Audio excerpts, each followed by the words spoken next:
do what I do. These subversive people who are black, who hide amongst black people and spread these ideas of disloyalty, who spread these ideas of anti-patriotism, who tell us that America should fall. Look at them.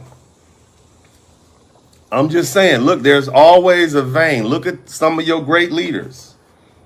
Look at some of our great black leaders from the last 100 years. There's always a bit of anti-patriotism in their conversation. And I love these people. Marcus Garvey, Minister Louis Farrakhan, Malcolm X, all of them have Caribbean roots. And although I love what they say when I investigate and I listen to what's being said, it's always that, well, you know, America this, America that. And those are brilliant people that I looked up to. I love them. I appreciate their wisdom. But now, sitting here in 2025, many of you have taken what they said and you've taken it to another level. You've corrupted that wisdom. You've taken pieces of what they said, and you've taken it and you have become straight up anti-American with it. Anti-American for a military that has 220,000 black people in it. You want our military to lose? What's going to happen to those young black men and women, specifically those that 187 to 211,000 black men? What's going to happen to them? You want to see them fail? We sent 7 B-2 bombers over there, and we bombed 3 different sites. It's my understanding that those sites were bombed. There was no, the Iranian military was not targeted. Iranian civil population, who is largely discontent with the current leadership, by the way. They don't want to be oppressed like that, but nevertheless, we stayed away from civilian targets and didn't even bomb the military personnel. We went straight for those sites. And of course, we had some submarines that launched some Tomahawk missiles, along with those 3 aerial strikes. And our B-2 bombers are back at Whiteman Air Force Base back in Missouri after flying for 18 hours over there and another 36 hours on the way back, refueling several times over the Atlantic Ocean and other places. Nevertheless, you know, we neutralized a threat that had been ongoing for 40 years, but you all hate the United States so much. You hate President Trump so much. You want to root against him. You want to root against America.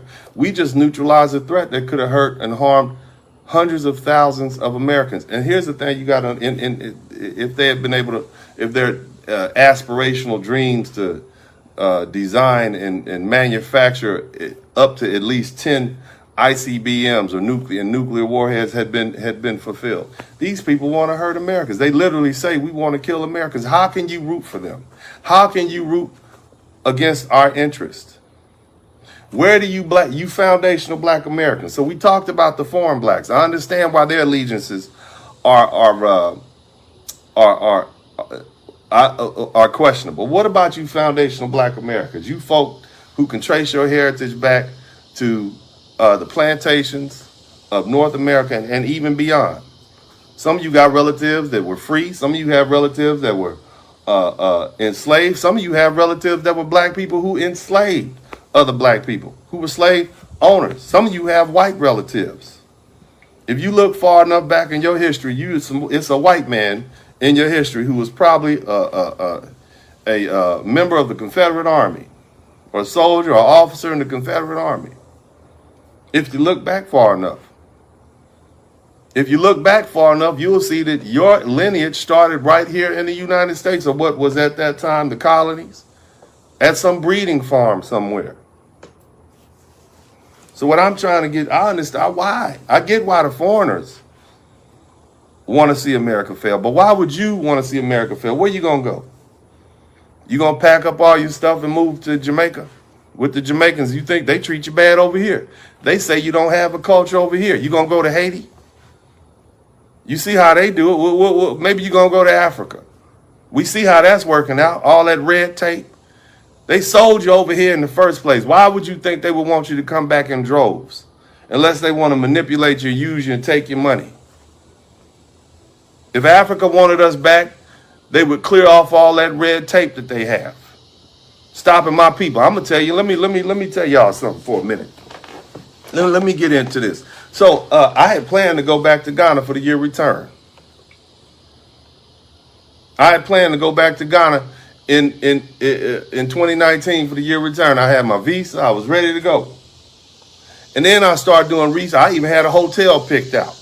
I had a first class flight picked out, hotel. I was going to go up to New York, take that flight, go straight to Accra. Had a hotel that was going to let me overlook the ocean so I can see what my family last saw leaving Africa. But then I started doing research. And I realized that our so-called Ghanaian and generally West African brothers and sisters, they require you to have visas. And I got the visas, very expensive, probably one of the most expensive visas I purchased. You show up to Mexico, they stamp it and you on your way. You show up to the Dominican Republic, it's $20 and you can get through. To go to Ghana, it's like $400 or $500. Okay, most black people can't afford that. So that already lets me know that's a poll tax, that's a visa tax. They don't want a certain class of black American coming back. I get it, I got it. I was ready to purchase my ticket. But then I started doing research and I realized, and the game plan was to bring my children with me the next time I came, after I went and surveyed the place. But then I started doing the research.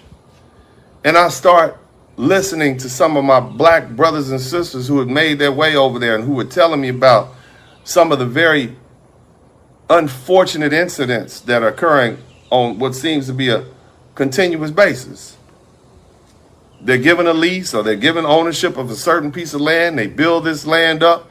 And then for some reason, somebody somewhere who happens to be a chief or whatever decides that that land grant wasn't valid. And then they come bulldoze my foundational black American brothers and sisters investment down. Just knock it down. With no explanation. Because they didn't pay the right people. They didn't grease the right palm. I started hearing stories about how difficult it is to get visa paperwork, and you have to have a sponsor to come over there. You have to have a family member or somebody. How in the hell will we have family members when we just found out through genetic testing what part of West Africa we were stolen from or we were sold from? So what I began to do is say, hold on, maybe I need to not go. And then it got worse. I started hearing about black women going to Ghana being taken advantage of by these Ghanaian men. There's a story out where a young black woman came up missing. And the man who allegedly did, nothing happened to her. I heard in Nigeria, you can't even get out the airport without tipping somebody. What's up, what's up, what's up? Welcome, welcome, welcome to the broadcast. This is Uncle D. People wash their ass in the tub, Kamala Harris. You would tune in to Uncle D. This black man talk, pull up homie, take a seat. Don't be a shadow watcher every day. You learn something, then you earn something. Let them know and drop some money in the plate. It's getting cold, ladies, talking ratchet. There's a king here, grab your coat, zip your jacket. Keep quiet for a second, close your jaw. Attorney Spurling, this ain't pearly, know the law. Talking constitution, pushing pins when he shooting, give him that. Masculinity, just for the record, sprinkle that. You can keep your cat, gotta cut it. Only cat he rubbing, gotta love it. I call it Molly Buddy. Gotta vote your interest, voting earns. Presidential, this is for the money that I earn. When you gon' learn, my people, that evil mixed with evil. No matter what you're doing, baby, this ain't equal. Sometimes when you're special, you get hated. The test is for the best, you're damn right, my people made it. Uncle D, Blizzard King, you been served, gotta notice. Now black men out here know we winning, gotta hold it now. Uncle D, you been served, get your notice. Now black men out here know we winning, gotta hold it now. Uncle D, you been served, get your notice. Now black men out here know we winning, gotta hold it now.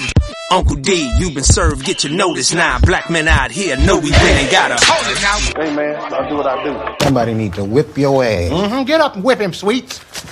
Hey, don't be putting the money in my hand all rough. Take your ass out here. You buy you a Flowbee and cut your own damn hair from now on.